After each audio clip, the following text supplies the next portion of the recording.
चुकूनही कधी ओलांडू नयेत रस्त्यात पडलेल्या या वस्तू. चुकून पाय पडला तर होईल अनर्थ. आपण जेव्हा घराबाहेर पडतो तेव्हा आपल्याला इतकी घाई असते की आपला पाय कशावर पडतो याकडेही आपले लक्ष नसते. आपण समोर बघूनच चालतो, मात्र खाली आपले जास्त लक्ष जात नसते. रस्त्यावर कदाचित अशा काही वस्तू असतात ज्यांना मंतरून किंवा कोणावरून उतरवून टाकलेल्या असू शकतात.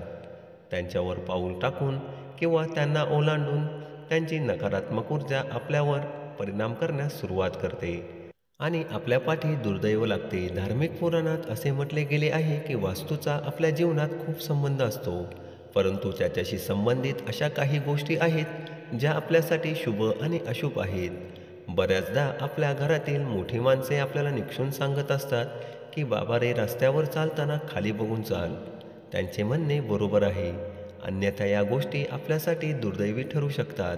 श्री विष्णू पुराणात सांगण्यात आले आहे की रस्त्यावर चालताना कोणत्या वस्तू ओलांडू नये किंवा त्यावर पाय ठेवू नये, अन्यथा आपल्याला त्याचे दुष्परिणाम भोगावे लागतील, ज्यामुळे आपले पावित्र्य देखील नष्ट होते. तर मित्रांनो, पुढे दिलेल्या कोणत्याही रस्त्यावर पडलेल्या वस्तूला ओलांडू नका आणि त्यावर पाय तर चुकूनही कधी ठेवू नका. अपवित्र वस्तू किंवा घाणेरडे कपडे. जर वाटेत कोणत्याही प्रकारची अशुद्ध वस्तू, घाण वस्तू दिसली तर त्यापासून दूर राहून मार्ग पार करा. पूजेला जाताना शुद्धता राखली पाहिजे, याची पूर्ण काळजी घेतली पाहिजे.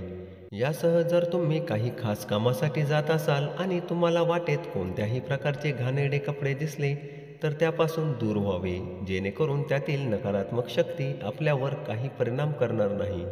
यासोबतच लिंबू, मिरची, जळलेली लाकडे, मृत जनावरे दिसले तर आपण त्यापासून दूर व्हावे.